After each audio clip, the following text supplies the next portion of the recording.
Hello, everyone. Today is our April 13th briefing. I appreciate you being with me.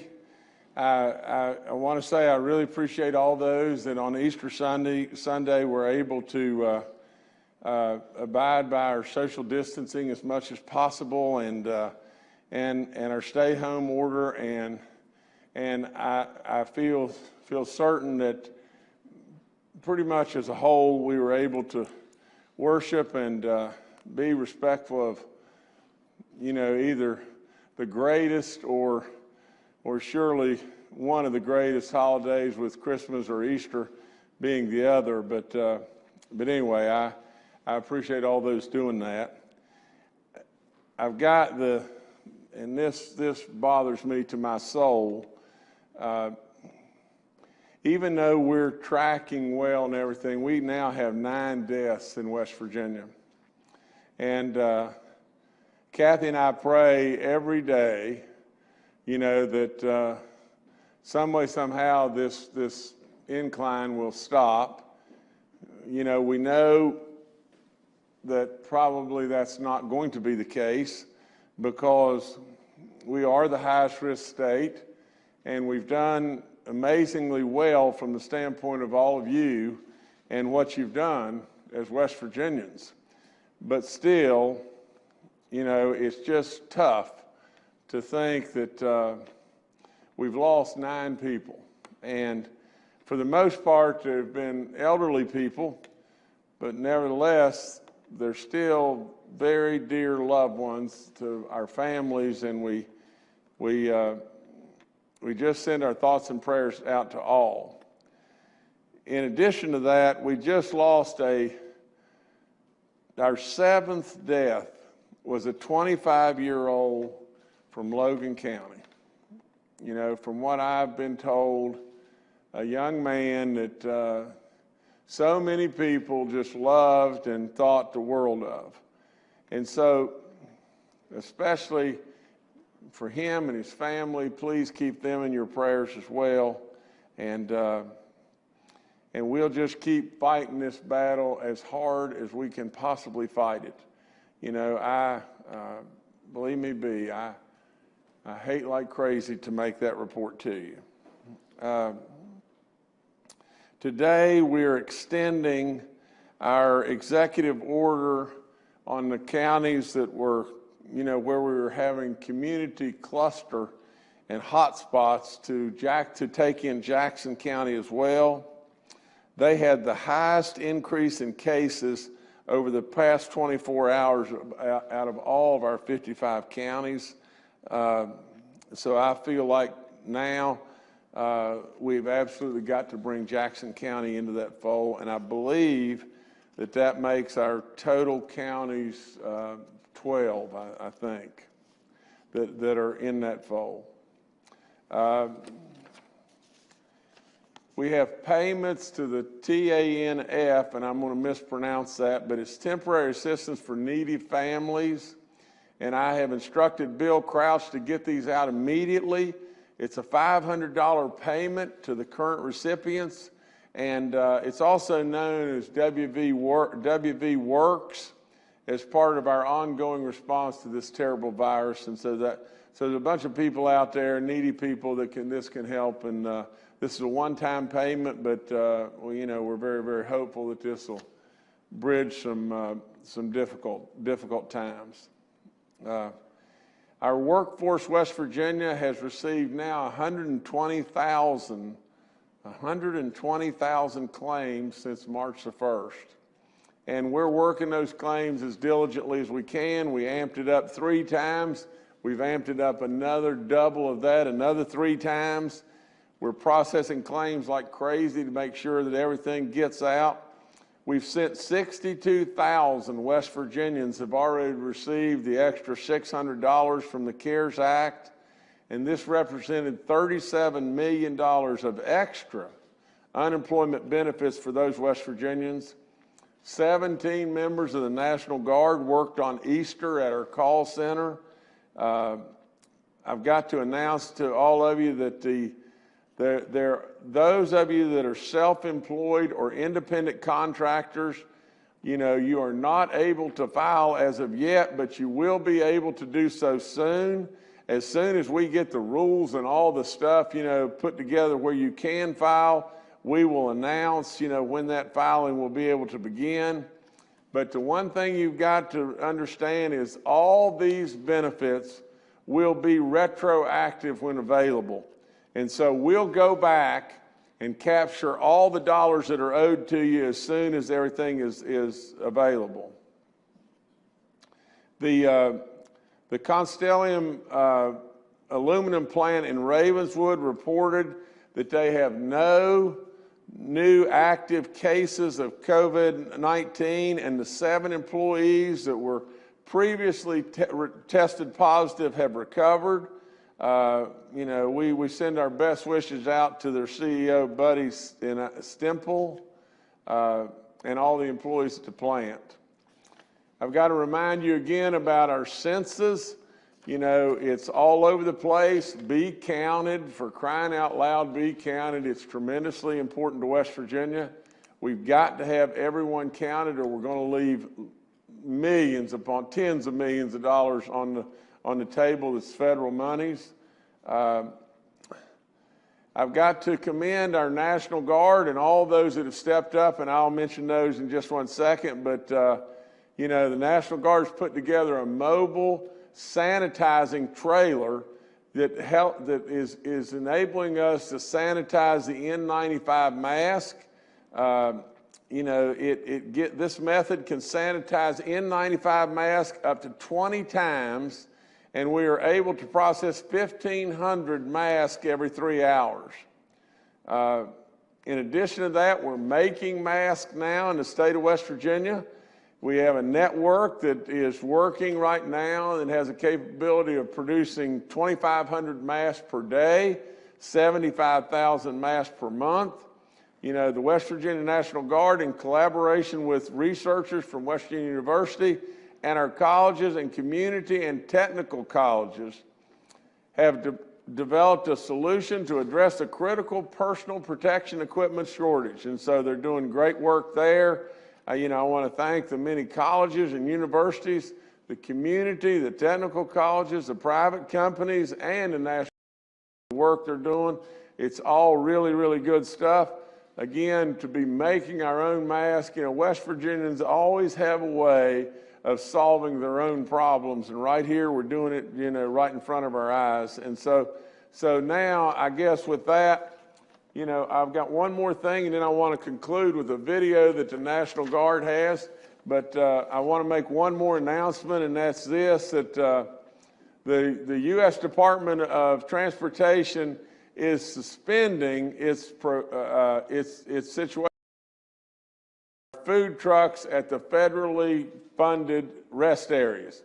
So from this point forward, you know, the West Virginia Division of Highways has set guidelines allowing for food trucks at rest areas as a temporary measure to ease the burden on truck drivers, you know, going through our state and trying to help with this pandemic in every way, that they can stop there and get a sandwich or get something to eat and everything, go on their way. So you know, I think we've got to be careful, no question with that, but at the same time, it's, you know, this is in response to a suspending that was done by the United States Department of Transportation.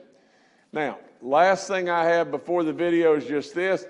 I just got off a conference call with the Vice President. You know, we have an immediate need in our state right now for gowns and surgical and gloves. And so with that, everything else we're pretty good shape on and everything. You know, I asked them to really step up and do that. You know, the response was very well, you know, from our Vice President and his team.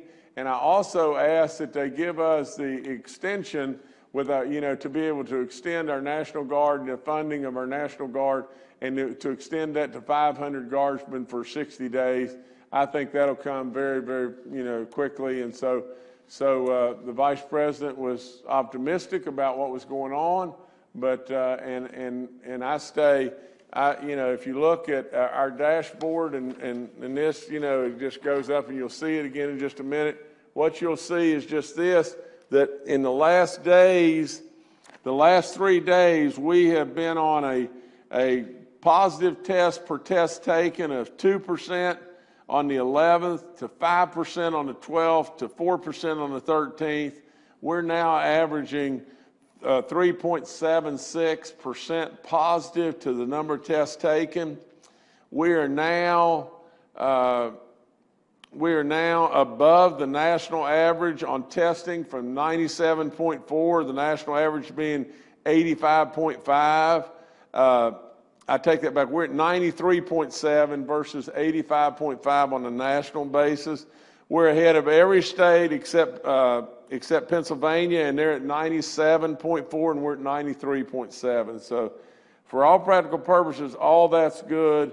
The only thing that's not good is just this, and I keep saying it over and over, and it just makes me sick, to tell you the truth. I just hate it to my soul, but we've got 9 too many deaths in West Virginia, and we're going to stay after it in every way, shape, form, or fashion to try to minimize that impact in every way. And we appreciate all you're doing out there, all the West Virginians and all the healthcare community, the heroes beyond heroes, you know, whether it be first responders or whoever it may be, or Guard, and on and on. So anyway, God bless everybody, and I'll go now to that video with the National Guard. What we'll continue to look at with the guidance of General Hoyer is that we need to get ahead of the PPE shortage that we're going to see throughout the state of West Virginia, as well as what we're seeing across the nation. So currently we're seeing a huge shortfall in N95 masks as well as surgical masks. The FDA has come out with a sanitation process that we can sanitize the N95 mask using the hydrogen peroxide vapor solution. So as we continue to utilize this and utilize the hospitals across the entire state of West Virginia, that's going to help us during our shortfall of the N95 masks. With that, we continue to grow redundancy in the 3D masks, which is an equivalent to an N95 mask, as well as creating a surgical mask that we've came up with working with WVU of a Gore-Tex material as well as a cotton material that we're going to start producing with our rigger shops and our air wings throughout the state of West Virginia. You know, we became aware, as did everyone else in the state, that there wasn't enough PPE at our hospitals. Our colleges have been lucky enough and have been blessed enough that we have this incredible equipment, and we also have this incredibly talented staff and faculty who have great ideas. So we did have a faculty member at Pierpont Community and Technical College who came up with a prototype that was then tested by WVU Medicine with the help of the National Guard, that has really proven to be incredibly successful. And with partnership with the Guard, we're going to be able to start producing those masks all over the state of West Virginia. The heart of RCBI's mission, we are to support manufacturers and innovators. So when the National Guard put out the call for assistance, we immediately put our experts and our equipment to work prototyping and producing PPE for frontline workers. The team at RCBI is really proud to be part of this effort and proud to be partnering with the National Guard in trying to provide protection for our healthcare workers, first responders, and all those who are facing this pandemic on the front lines.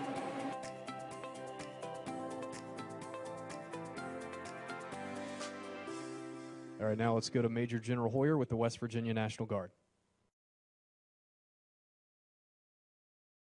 Good afternoon. Today we have 598 members of the Guard on duty. So far we've completed 353 missions. As the governor pointed out, a number of organizations are stepping up to address his call for innovation to try to address our challenges that we have as we face this threat.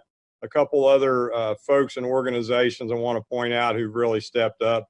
Dr. D'Antoni and the folks in the CTE program and Department of Education and across our school systems, and Dr. Suzanne Strait and the folks who is from Marshall University, but the folks that she established under the name the Mask Army has stepped up across the state of West Virginia to help produce needed PPE for those on the front lines. In addition, in the future, you'll see us begin to work on things such as production of swabs, as well as production of parts for ventilators going forward as we work through this challenge.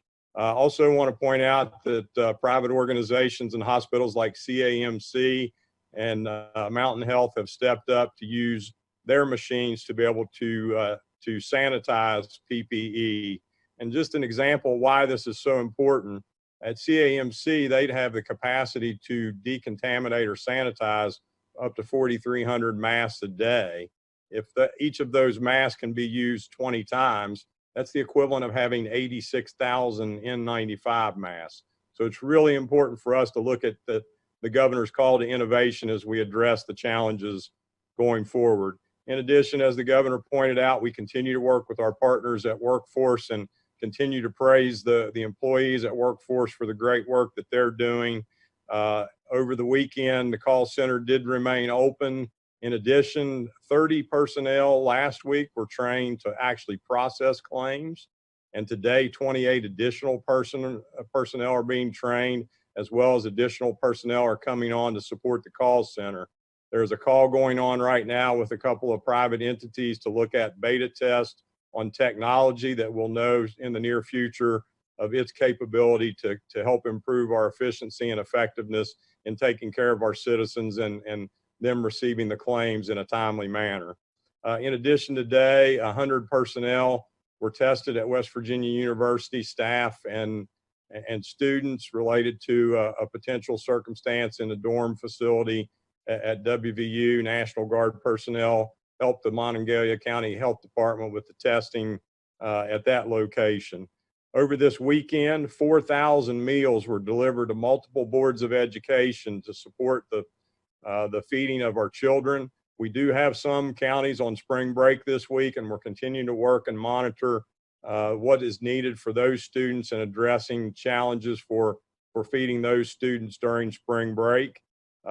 As of this past weekend, during this past weekend, 1,571 food boxes were prepared at Gassaway, as well as additional food boxes at the food bank in Huntington. So again, a lot of great work, a lot of people answering the call that the governor and his team have put out for innovation, for hard work. On behalf of all the guardsmen, I want to thank all the citizens of West Virginia who continue to work hard and listen and heed the calls for us to do the things we need to do to break this curve and get our state moving forward. Thank you. Thank you, General. Up next, let's go to Dr. Clay Marsh, our coronavirus czar. Well, it's a pleasure to be with everybody today, and I wanted to make a few comments that have come up through varying sources. So, some people are asking if we've passed the peak on the University of Washington model of our demand for our state. Why don't we start to relieve some of the restraints and get back out? And first of all, these kind of models, the University of Washington is one, but there's many of them, are really dynamic prediction models that rely on the information that is going into them every single day. And as we've said before, that these are not just static one day and time predictions, they are dynamic. And so, our state and you out there have been doing an amazing job, and we're so grateful for that. But we need to understand that by doing our social distancing and physical distancing and staying at home and protecting ourselves, we're really giving ourselves more time. Certainly, we know that there's people in our community that have tested positive. We can see that on the DHHR website. We also know that as we expand testing, we will find additional people that are positive. But it's really important that if you even look at that model supposes that we stay physically distanced and at home till the end of May. And as the governor said, we are starting to see some more people that are dying of COVID-19. And so as we have a vulnerable population, and as we have a majority of our people that have not been infected yet with COVID-19, then we need to pay additional and consistent attention to the fact that we can't let our guard down. And we're doing a great job. As the governor said, we have tested as much as the average American state, and for some more. We have seen our case fatality rate go up slightly, and that is concerning to us. The U.S. average now is approaching 4%. And we look around the world average is approaching 6%. And as we look at countries like Sweden that are trying to help their population get infected and try to get them to recover to get what's called herd immunity, their mortality rate's up around 8%. So we know in order to save lives and to help people, we have to continue to do exactly what we are doing now. And the two pieces of information for people that are asking, when may it be the right time from a health perspective for us to start to repatriate, to try to release some of the restrictions?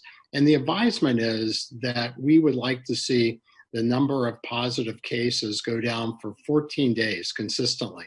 And that's a reason, and the reason 14 days is because we know when you start to do these types of strategies around physical distancing and staying at home, the maximum benefit comes between 8 and 14 days. And so you want to see a whole cycle of that. And then we've talked about this measure of viral infectivity called the R0 or R sub-0. And you'd like to see that at 1 or below, which then suggests that a person infected can only infect a single other person or not even that, which reduces that rate of spread. And certainly we still have capacity and we're planning still for what could come. And many experts are starting to think now as we start to get through this first phase, and certainly not everybody is through the first phase, and we need to be, still highly vigilant in what we're doing, that the second phase is going to be perhaps even trickier. And when we look at Asia that's starting to repatriate, we know now that countries like Tokyo, like Hong Kong, like Singapore, like South Korea are starting to see some additional problems. And as we approach this, we're going to have to approach this carefully. And of course, the governor will decide how we go and what the right steps are for the state of West Virginia. But we know that it's really important that we stay together, we stay cooperative, we stay connected on this. And ultimately, if we do things correctly, then I am very optimistic that we'll get back out again in the near future, and we'll get back out safely again. And as we do that, we're trying to augment our ability to test, both in the tests that we do today with the nose swabs for the virus, and also test to see who might be immune from already having the virus and recovering. It's important to note that at the same time we're buying more time and saving lives and helping our citizens, that there are really rapid advances that are being made. There is a drug by Gilead called remdesivir, and it is a drug that inhibits a particular part of the viral's replication. And this is not a controlled study, and that needs to be done. But it looked like that a group of people in the intensive care unit on a ventilator benefited from getting this drug, and a overwhelming percent of people, about 68% of people, were able to get out of the ICU and eventually leave the hospital. So that is a very promising start. Drug or vaccine trials are going on very quickly, and certainly we know that vaccines could be a more final solution to this. And I think that for me, as I'll end my comments, these models like the University of Washington model are important to see what we're doing and see if these models are responding in the way that would say that what we're doing is working. And we look at our own statistics and look at our own modeling. But it's clear that we write the story of our future in West Virginia every day by what we do and how we respond and what personal responsibilities we have. General Hoyer talked about all the innovations, and we'll have even more to announce in the near future. And I think that we have a wonderful team. We have an amazing state, an amazing populace, but we are still very vulnerable. And we know now from New York City that things that predict hospitalizations are older people, 65 to 75, and then over 75, people that are more overweight, people that have heart problems, people that have lung problems. And so that is part of what our population has as well. And so I continue to thank you and to implore you to stay with us and stay strong and stay together and stay physically distanced and do the things you're doing now, staying in your home when you can, and also making sure that you wash your hands and avoid your face. And so far, so good, West Virginia. Thank you. All right, thanks, Dr. Marsh. Next, let's go to the West Virginia DHHR with Secretary Bill Crouch and Dr. Kathy Slim. Good afternoon, everyone. Just a couple of quick things. We've had a couple of questions with regard to our state facilities.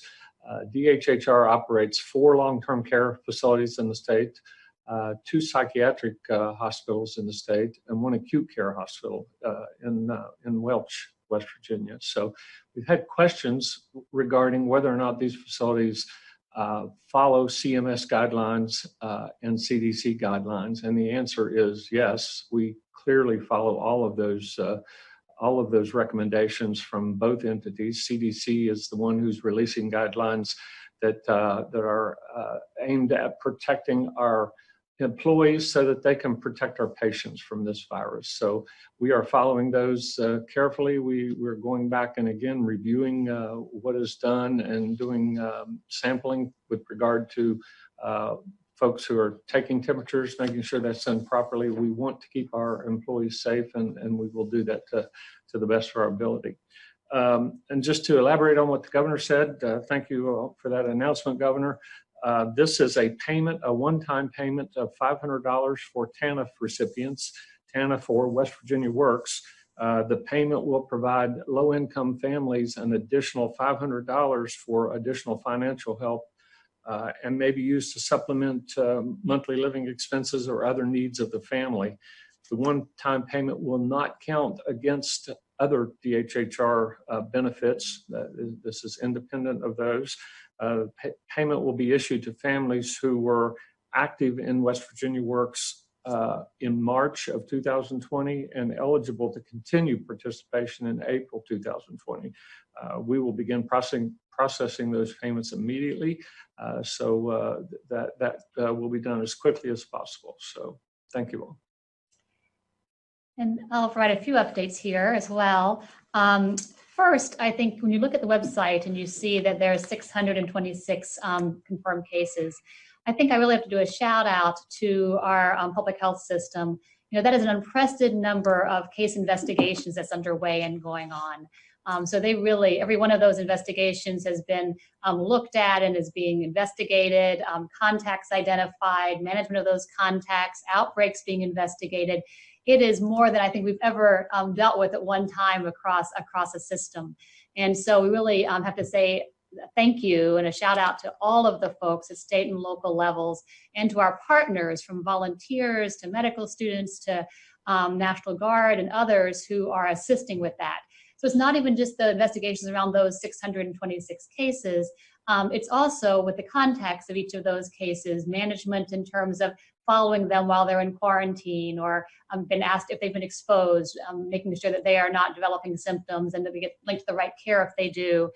There's a host of work going on there. So I just think it's really important to look at the magnitude of that and what's underway and the work that they do every day to help protect communities and to help make sure that individuals with COVID-19 are into care as they need to. The second area that I wanted to reference, and we've had some questions around, has been the area of environmental contamination, sort of the potential for picking this virus up off of a surface and then introducing it into your body through putting your hands in your mouth or your nose, those kind of ways that we could potentially introduce the virus. And I think it's important to think about the fact and to just kind of put it in context that we never have and do not now live in a germ-free world. And we now have introduced another novel virus, it's a different virus, into that mix, and it's one to which we are all very attuned to. But some of the same ways that we try to prevent contamination and that infection every day apply here just as well. So what do we know about the virus? We do know that it probably is predominantly spread by respiratory droplets and that respiratory spread aspect of things. And so that is just the absolute importance of that physical distancing, that staying home if you are sick, that whole management of how we handle individuals who are exposed. That is the key thing from the respiratory spread aspect of things. We do know that the virus can live on surfaces like other viruses. It can live on surfaces for up to probably a few days. It really varies with the surface that it's on. As well, it varies with probably the temperature and the humidity and the surface that it's residing on. But it's possible to be there. The risk of transfer that way is probably lower than respiratory spread, but it is possible. And so there are, I think that reiterates the importance of the measures that we talk about in terms of good hand washing. So we've had questions around, can you get it from touching food or packaging exposed to the virus? And so while it's probably pretty low based on current research from that, if you want to wipe those down, you certainly can. What's really most important there is good hand washing, cleaning your fruits and vegetables, and cooking to the appropriate temperature like you would any day in handling food safely. And so again, it's that hand washing, it is that washing your fruits and vegetables, it is that cooking appropriately, following the guidelines for how that product needs to be cooked. We do know that the virus is heat sensitive. We get questions around handling money and payment options, and again, certainly that's it's possible to reside on that for a short time period. Again, it's all about hand washing and sanitizing your hands. Some people are preferring to use electronic payment methods such as ordering and paying through apps like PayPal, which eliminates some of that contact. Others are wanting to kind of wipe down their credit cards or those kinds of things. But again, the key principle there is good hand washing and hand sanitizer. That's what actually, even if you do get it on your hands, avoids getting it into your body. So again, it's that hand washing and that not, especially before you eat or anytime that you would touch your face or mouth with those kinds of things. I think the other situation that we want to reiterate, we have been saying that, as you know, the key measures have been, besides the physical distancing that we're doing and the hand washing and environmental cleaning and hygiene areas, we've now added an adjunct, which is some cloth masks or other masks. And that does not replace the other activities. Absolutely, it is in addition to those. It is important that when you are taking off your mask, that you also wash your hands before and after with that, and that you don't, if there were something on that mask, that you're not getting it on your hands and then putting it in your mouth again. So that's important. So again, I think the measures that we've been saying and talking about are the ones that you all have been implementing and doing a great job with that, and that's making a big difference for spread in our state. Last area, there are some new resources on the coronavirus.wv.gov webpage. They include some guidance for municipal and medical facilities solid waste disposal. So that's the entities that take care of our household and business waste as well as our medical waste. There is guidance for homeless service providers, which can help talk about and support our systems of care for our homeless. There's a critical population to make sure we have services available for, and ways to address that in shelters and housing services. And then finally, there's some guidance for community and faith-based organizations, which again speak to ways that our faith-based organizations can both continue to be the faith-based organizations they are, but to use alternative approaches that maintain the appropriate prevention measures in place. So I will stop there and turn it back to the governor. All right, thank you both. Once again, we're holding today's briefing with media members joining us virtually to practice good social distancing. The first questioner we have today is David Beard with the Dominion Post.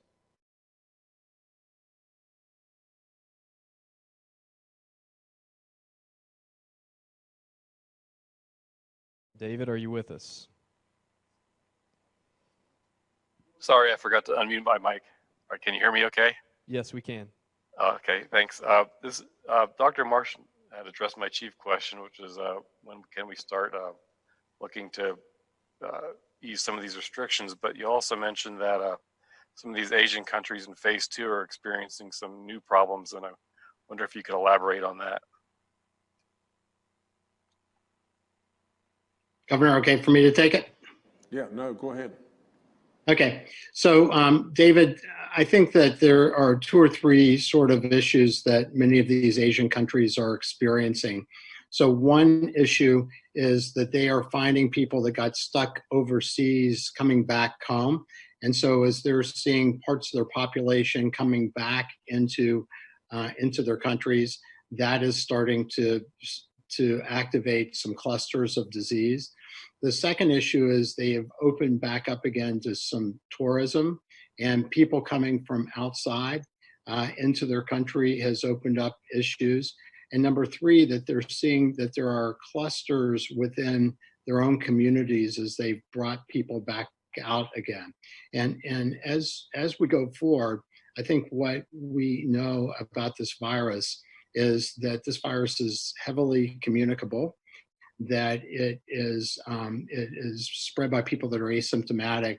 And so as we come back out and as we see what's going on in Asia, I think it's really going to make us be very committed to broad testing and really good surveillance. And that's what Dr. Slump does really well with our county health officers. And that's going to be a key, because in Germany, they are doing that extensively, even going door to door to make a big difference. So on the next stage, we're going to have to pay a lot of attention. We're going to have to do a lot of testing. We're going to have to follow up a lot of people. And when we see things that kind of may heat up again, we may have to kind of take a step backwards and forwards, until we get the effective drugs that we are all waiting for and get a vaccine. Okay, thank you, David. Up next, let's go to Annie Moore with WVVA. My question is, are we doing any of the antibody testing in West Virginia? And if so, if not, is there any effort underway to secure those types of tests? Okay, I think Kathy, you're going to have to answer that, but because I didn't hear the exact question. Tell you the truth. Sure. There are a couple different types of testing that are evolving, and this is natural in terms of as we've got new viruses and we're finding new test methodologies. There's a ton of companies that are evolving these methodologies. So the primary one that has been the standard test methodology has been something called PCR, or polymerase chain reaction testing, and that actually detects the viral RNA of the virus. And so that has been sort of the gold standard and the testing that we have at this point that we are utilizing most broadly in the state. So we use in the state lab and other places. There also are methodologies to test related to serologic testing, which you asked about. And what those are is they are detecting our body's reaction to the virus. So have we developed antibodies to the virus that suggest that it might be that we've had the virus, and potentially it can sometimes show, is it a current infection or a past infection based on the type of antibody that you pick up. That testing is still evolving. There are some tests that are out there and that are available. They can be of benefit. They also have some limitations because there still is some cross-reactivity with regular coronaviruses and some not quite as specific as we'd like it to be. But they can be useful. They do have limitations. I think over time we will be seeing even stronger serologic testing opportunities, and that those will be available on the market more in the months to come, weeks to months to come, we hope. They will be very helpful, I think, as we kind of move into a next phase after this first wave, to better understand how many folks in our population have been exposed to the virus and had infection who may have never realized they had it, since we know that we can have asymptomatic individuals who never knew they had the disease or had very mild disease. And so those will be very helpful in the future. All right, thank you, Annie. Up next, let's go to Aaron Beck with the Register Herald. Aaron Beck, Register Herald. Can you hear me? Yes, we can. Okay. West Virginia has seen a decrease in child abuse referrals, likely due to school closures, fewer doctor visits, and social isolation in general. I've heard you all encourage neighbors and loved ones to continue making child abuse referrals during this time and keep an eye out for each other. But I was wondering what specifically DHHR is doing to protect these children. Let me just touch on it, Aaron. It's a real concern of ours, and Bill Crouch, you know, you can elaborate on it, but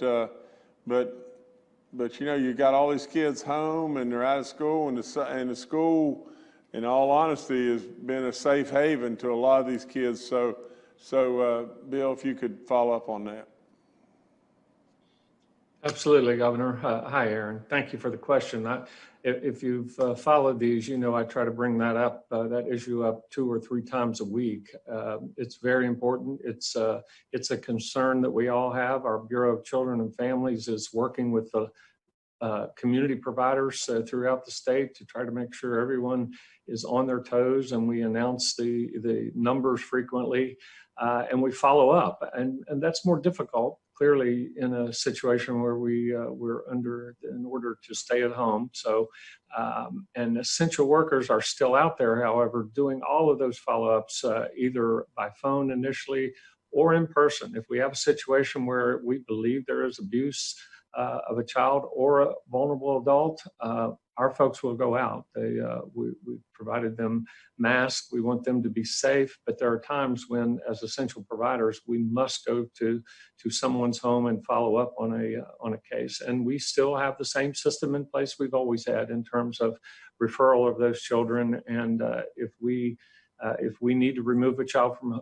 the home, we're still doing that and making sure the child is safe. Our emergency shelters are still functional, and our foster parents, again, are doing a terrific job out there. So the system's still in place, and I try to make sure, and worked on that some this morning, to make sure all of our services under these extraordinary circumstances, that those services continue, and all of our citizens who need our services can still get those services. So, but thank you for the question. Again, I'd like to bring that up every time we can. Okay, thank you. Up next, let's go to Kara Lofton with West Virginia Public Broadcasting. Yeah, this is Kara Lofton from West Virginia Public Broadcasting, and my question is kind of related. So one of the things that I've heard is that there have been a decrease in referrals, but there's actually been an increase in foster families getting certified, and that they're using sort of Zoom and other technologies to do that. I mean, is there a movement, or is there discussions about making that permanent so that that families who are trying to be certified as foster parents can do that a little bit more easily, considering sort of how many kids are in the system right now? Let me just start off, and then Bill, you've got to follow up again. But you know, from the standpoint of being able to go to our virtual online, you know, from the standpoint of becoming a foster parent, we've really pushed that. We've encouraged that in every way. You know, just like anything and everything, you know, there's miscommunications. There's people that believe, well, you can't do anything in regard, even though they may want to become a foster parent. We can't really do anything in regard to that. We've surely got, you know, a shortfall of foster parents right now, and lots of kids out there that need your help. And I could go on, but the net of the whole thing is we got to have people step up, and they are, but we've got to have them step up even more. And Bill, you can go from there. Thank you, Governor. And I want to thank the governor because he's been a champion for our children in this state since I started this position. In terms of the number of foster parents, I will get back to you with that information. I don't have that right now. It is more difficult to do everything we do. We clearly benefit from that face-to-face and those personal communications. We're learning better, I think, to do video conferencing and do things from a distance. but we can't let that become a barrier to getting the foster parents we need and the families we need to take care of our children. So I'm happy to get that information. I think it's an excellent question, and I'll come back to you tomorrow with some answers on that. Thank you. All right, Governor, back to you. Well, let me try to summarize. And, you know, first and foremost, everyone's got to understand that we're dealing with something, and we're dealing with something here that none of us have ever seen before. We know it's an all-out pandemic. I hope to goodness that all those that were watching, you know, just didn't drop off when I got through talking, or maybe some of the questions that came in, Dr. Marsh or whomever, you know, whether it be Kathy or Bill when they were talking. I hope everyone's still there, because I really want you to hear all the words that I have to say. You know, there's so many different people that are doing so many different tasks, and they need to be commended in every way. You know, if you just think just what our general with our National Guard, General Hoyer, said earlier, you know, he said just in the last little nowhere, you know, time period, they have done an incredible amount of food boxes. They've done an incredible amount of meals. They've worked in a dormitory at WVU. They've worked at nursing homes and hospitals, and on and on. It's unbelievable the work that they're doing, and I appreciate them more than you'll ever know. I want everyone out there to know just this too. You know, I was doing a little bit of math, and I was just scribbling around on my little paper as I was sitting up here while others were talking. Can you just imagine that we've lost 9 people in the state of West Virginia, and I hate that so bad, and my prayers and my heart just pours out to all those and their families. But we've got to realize too that West Virginia is the highest risk state in the nation, and it's sitting within a rock's throw of 2/3 of the population of the nation. And the amount of our bordering states all around us that are having, you know, catastrophic problems, you know, there is so much good work that you've done, you as West Virginians have done. And I couldn't be more proud of the fact that just things just like this, if you take today the total number of deaths, and I'm a numbers guy, I surely understand that we're not the most highest populated state in the country, and I understand that New York in itself may be 4 or 5 or 6 times as big as West Virginia. But I would tell you just this. In this nation today, we've lost in excess of 22,000 people. If you were to divide that by 50, it would be 440 persons per state.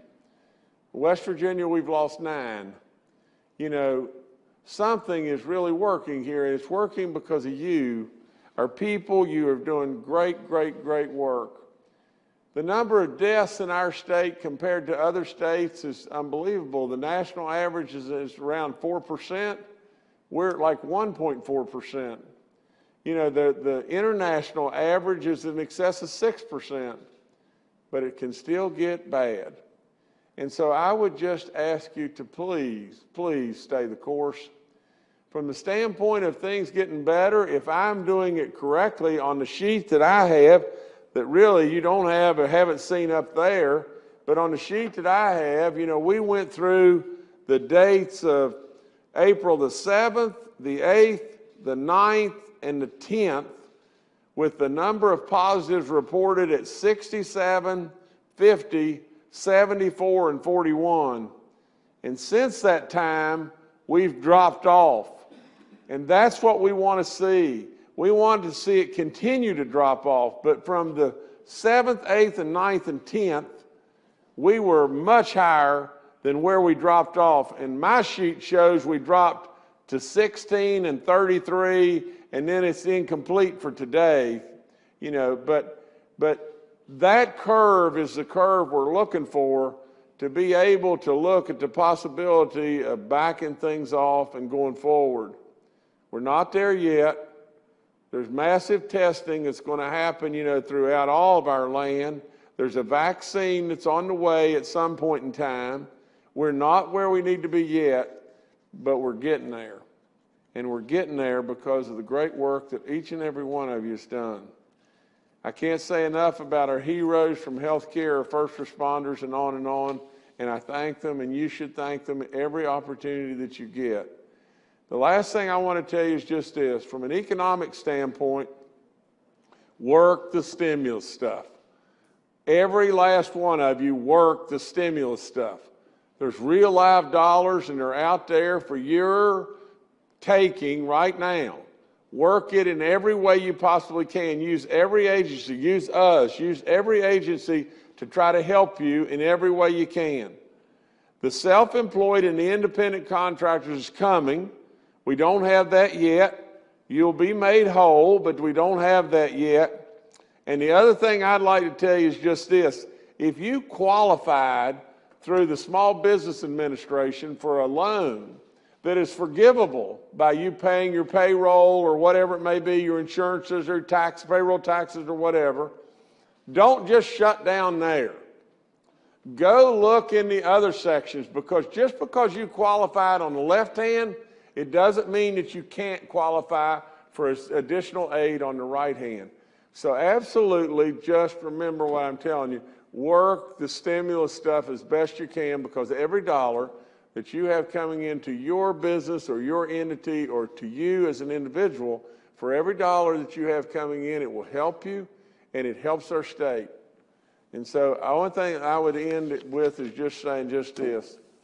We hate, and please keep those 9 in your thoughts and your prayers, and let's pray to God above. We don't have another one, but the odds are much, much against that happening. And as we go, remember that West Virginia, you are absolutely doing great, great stuff. You know, you have a rate of 1.3 or 1.4 compared to a national average of 4, and you just got to stay that course, and we'll get through this. And it is amazing to think that you're at 1.4 and the nation is at 4, and absolutely you are the highest risk state of all. So stay the course, West Virginia. You're doing great. I'm very proud of you. Thank you so much.